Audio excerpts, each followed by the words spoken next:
Bonjour à tous. Alors aujourd'hui, je vous propose un exercice très important sur l'utilisation de la convergence monotone et une erreur que beaucoup d'élèves font quant à la conclusion, c'est-à-dire la limite de la suite. Le théorème de convergence monotone sert à démontrer qu'une suite est convergente. Elle ne sert pas à trouver la limite. Pour trouver la limite, il faut une autre propriété qu'on va voir et qui utilise la continuité. Donc on est parti ici avec une suite assez simple. La suite donc définie par U0 égale 10. Et ensuite, un plus 1 est égal à racine carrée de un. Donc on va utiliser la fonction racine carrée, qui est une fonction, comme vous le savez, continue sur donc R+. Voilà. Ici, première question, une petite récurrence pour montrer que pour tout antinaturel n, eh bien, on a 0 inférieur ou égal à un plus 1 qui est inférieur ou égal à un. Voilà. On est parti avec cette petite récurrence. Comme toutes les récurrences, on va commencer d'abord par écrire la propriété. Alors qu'est-ce qu'on veut montrer? Donc on veut montrer... C'est toujours important vraiment d'être très clair sur ce qu'on veut faire sur une copie. Donc on veut montrer que, deux points, pour tout n appartenant à grand N, pour tout n appartenant à grand N, eh bien, on veut montrer qu'on 0 inférieur ou égal à un plus 1 inférieur ou égal à un. Donc on va initialiser, c'est-à-dire regarder ce qui se passe pour la plus petite valeur de n. Donc ici, initialisation, c'est pour n égale 0. Donc initialisation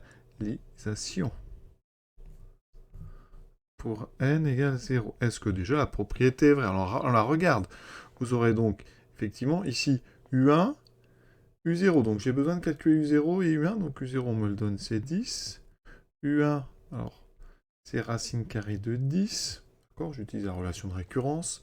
Effectivement, 0 est bien inférieur ou égal à racine carrée de 10, qui est inférieur ou égal à 10. Racine carrée de 10, c'est 3, quelque chose. Donc on a bien 0 qui est inférieur ou égal à U1 qui est inférieur ou égal à U0. Donc la propriété, elle est vraie pour n égale 0. Maintenant, on passe à la deuxième phase, l'hérédité. On prend un entier, n, d'accord, quelconque. Et on va supposer donc la propriété est vraie pour ce n. Alors ici, cette étape, certains la font en changeant la lettre. On peut prendre la lettre P, la lettre K, voilà. Ça, c'est à vous de voir. Et le but, c'est de montrer qu'au rang suivant, eh bien, c'est vrai. Donc que 0 est inférieur ou égal à un plus 2, qui est lui-même inférieur ou égal à un plus 1. Alors comment on fait ça? Eh bien là, on va utiliser une propriété de la racine carrée. La fonction, donc la racine carrée, est quelque chose de croissante. C'est une fonction croissante sur 0 plus infini, c'est-à-dire sur R+. Donc, c'est une fonction qui conserve l'ordre. Elle conserve l'ordre. Et conserver l'ordre, ça veut dire que si vous avez trois nombres ici qui sont rangés, comme ça, 0 est inférieur ou égal à un plus 1 qui est inférieur ou égal à un, eh bien les images seront elles aussi rangées dans le même ordre. Donc, 0 inférieur ou égal à un plus 1 inférieur ou égal à un implique, et ça s'appelle la conservation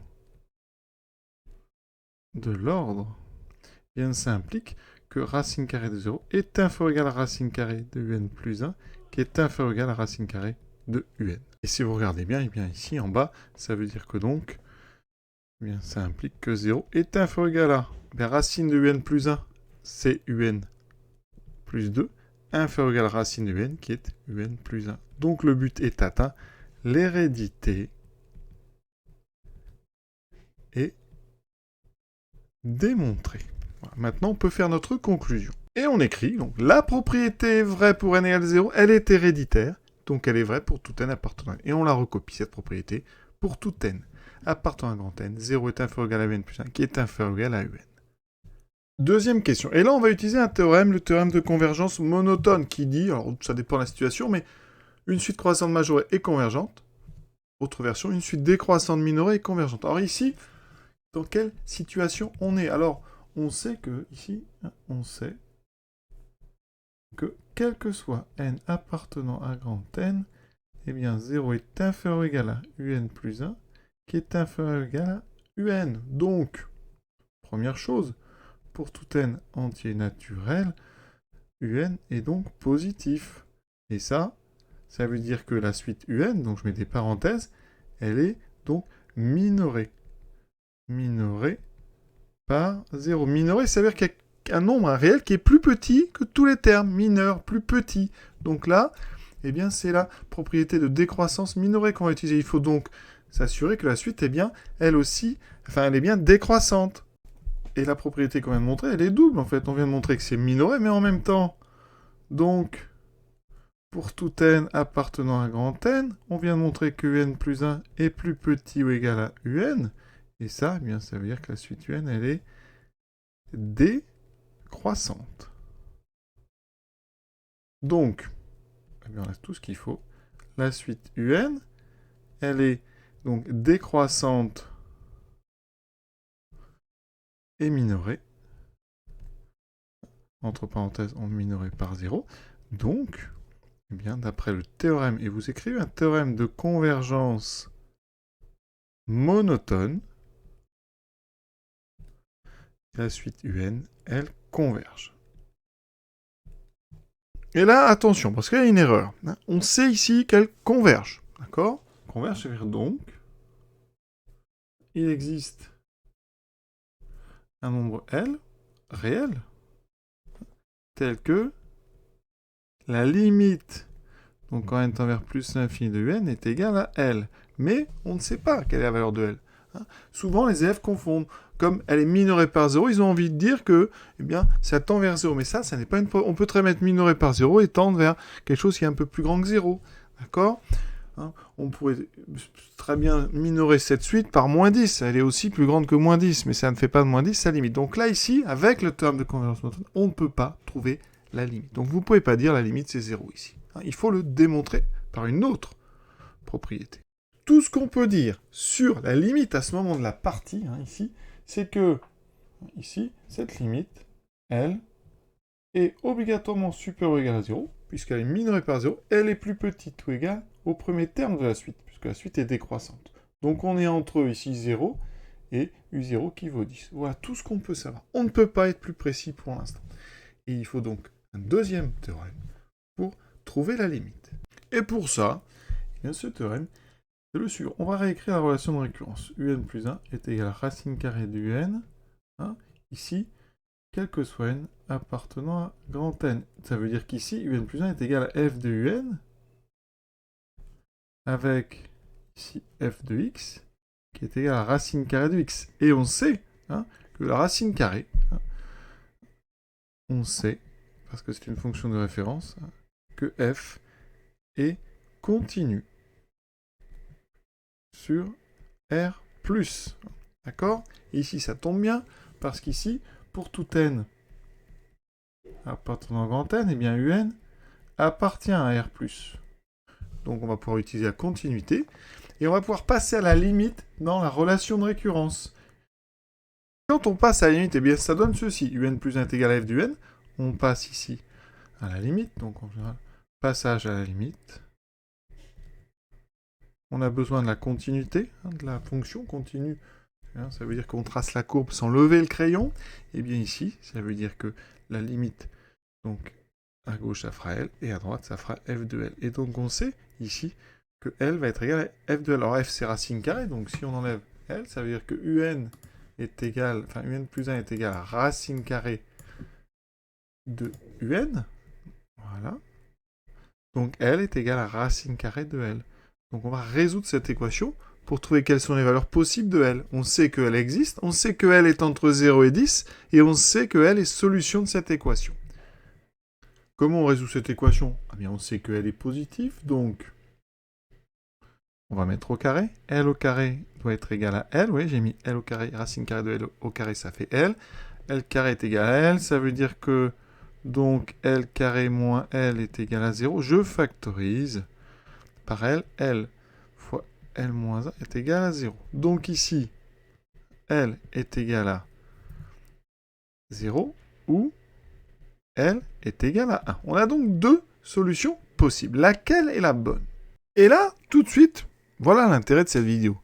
La limite, ça n'est pas forcément 0. C'est pas parce qu'on avait minoré par 0 que la limite c'est 0. Ici, la limite, vous allez voir, en fait, ça n'est pas 0, c'est 1. Alors comment on peut conjecturer ça? Bien, on prend une calculatrice. Ici, j'ai pris une Casio, j'ai programmé ma suite, voilà, et j'ai un tableau de valeurs. Les limites ici annoncées par... voilà, et vous voyez que la limite, il semble que ça tende vers 0, vers 1. Et donc, Ça veut dire que ceux qui ont tendance toujours à penser que le minorant est la limite, eh bien ici, c'est un bel exemple qui montre que la limite, eh bien c'est plutôt 1. Alors comment on va démontrer que la limite c'est 1? Alors là, on va montrer par récurrence une autre propriété. Alors je ne vais pas faire la démonstration, je vais juste vous montrer rapidement. En fait, j'aurais pu faire l'exercice autrement et montrer par récurrence que à la place du 0 qu'on avait dans l'encadrement ici, on peut mettre un 1.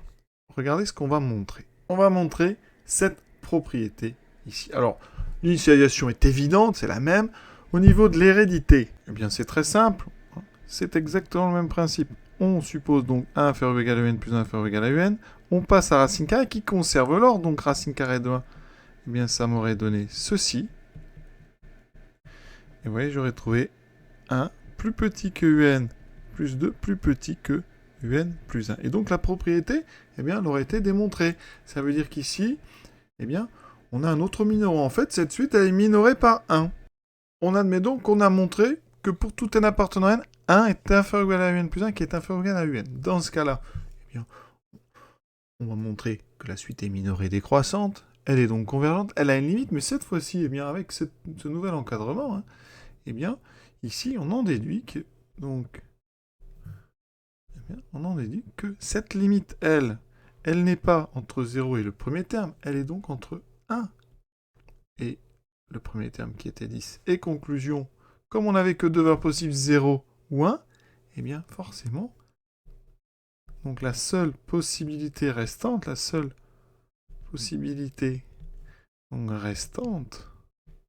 c'est donc L égale à 1. Comme on sait que la suite converge, qu'on n'a qu'une seule possibilité, c'est donc cette limite qui est la bonne. Et donc, conclusion, la limite de un est égale à 1. D'accord ? Et beaucoup d'élèves auraient eu tendance à faire une conclusion immédiate en disant eh bien, que la limite c'est 0. Donc il faut faire très attention à ne pas penser que le théorème de convergence monotone vous donne la limite. Le théorème de convergence monotone sert à montrer qu'il existe une limite, et avec ce passage à la limite, on peut trouver comme ça, parfois, et très souvent, la bonne valeur. Et pour conclure sur cet exercice, on pourrait en fait faire deux exercices complètement différents en fonction de la valeur de U0. Nous, on a vu un cas où U0 était strictement plus grand que 1. D'accord ? On en a déduit par récurrence que 1 était inférieur ou égal à un plus inférieur ou égal à un, donc un était décroissante minorée, donc convergeait vers une limite supérieure ou égale à 1. D'accord ? Et comme on avait trouvé deux possibilités, 0 ou 1, eh bien, c'était forcément 1 la bonne limite. Donc ça, c'est l'exercice qu'on vient de faire. Et pour ça, j'illustre avec GeoGebra, donc ici la courbe de la racine carrée, la fameuse bisectrice du plan, la première ici, d'équation y égale x. J'ai mis un u0 ici égal à 6,1, et vous voyez qu'ici, par lecture graphique, eh bien, on voit, on peut conjecturer que la limite, eh bien, ça va être 1. C'est l'abscisse du point d'intersection de notre courbe, de la racine carrée, et de la première bisectrice du plan. Et quand je fais varier u0, eh bien, on voit bien cet escalier ici, décroissant convergent vers 1. Le deuxième cas notable, c'est quand U0 vaut 1. Dans ces cas-là, vous pouvez vérifier, racine de 1, ça vaut 1, donc UN vaut toujours 1, la suite est constante égale à 1, et donc elle converge vers 1. Deuxième cas vraiment important, et on fera un exercice très bientôt là-dessus, on prend un U0 entre 0 et 1, strictement, d'accord ? Par exemple, un demi. Bien dans ce cas-là, vous pouvez montrer par récurrence que, eh bien, 0 est inférieur ou égal à un, inférieur ou égal à n plus 1, inférieur ou égal à 1. Et dans ces cas-là, eh bien, la suite est croissante, majorée. D'accord ? Elle est aussi minorée, mais nous, c'est la majoration qui est importante pour le théorème, et donc elle va converger vers une limite qui est entre 0 et 1. D'accord ? Et à ce stade, on ne sait pas si c'est 0 ou 1. Et là, on va avoir besoin d'un petit argument important. Comme U0 est strictement positif et que la suite est croissante, eh bien, UN est toujours supérieur ou égal à U0, donc la limite ne peut pas faire 0. D'accord ? Et donc, ici, je n'ai pas conclu, donc la limite est forcément égale à 1, puisque c'était 0 et 1 et que ça ne peut pas être 0, puisque les termes sont tous supérieurs ou égal à U0 tout le temps. On regarde ça tout de suite sur GeoGebra. Regardez bien, là j'ai un U0 qui vaut 1,6, donc je vais descendre la valeur de U0, vous voyez, grâce à ce petit curseur, et vous voyez que quand je place U0 par exemple égal à 0,4, eh bien j'ai devant moi, pour lire les termes, un escalier convergent croissant. Hein, on a cette fois-ci une suite croissante, les valeurs ici augmentent, et la limite, eh bien, semble être l'abscisse de ce point d'intersection qui est 1. Donc vous voyez qu'en fonction de la position du 0, si vous êtes après 1, ça tend vers 1 en décroissant. Si vous êtes avant 1, ça tend vers 1 en croissant. Donc on a quand même deux types d'évolutions différentes. Et il y a donc deux petits cas particuliers que je vais souligner. D'abord, quand U0 vaut 1, la suite est constante égale 1. Et dernier cas, quand U0 vaut 0, la suite vaut toujours 0. Donc, ici, on a un quatrième cas. Donc, si U0 vaut 0, eh bien la suite converge vers 0. C'est d'ailleurs le seul cas où la suite ne tend pas vers 1. Donc, cette suite, ici, quand on prend donc UN égale racine, enfin UN plus 1 égale racine UN, eh bien, si vous prenez un U0 strictement plus grand que 0, elle tend vers 1. En croissant ou en décroissant, ou en constant, hein, ça dépend de votre valeur de 0. Et un petit cas particulier, c'est quand U0 vaut 0, là, votre suite est constante égale à 0. Évidemment, il n'y a pas de U0 négatif, puisqu'on ne pourra pas prendre racine carrée d'un négatif strictement. Voilà. Donc cet exercice s'arrête là. On fera évidemment l'exercice avec U0, donc entre 0 et 1 strictement. Et comme ça, ça sera complet. Voilà, je vous souhaite une bonne fin de journée à tous et à bientôt.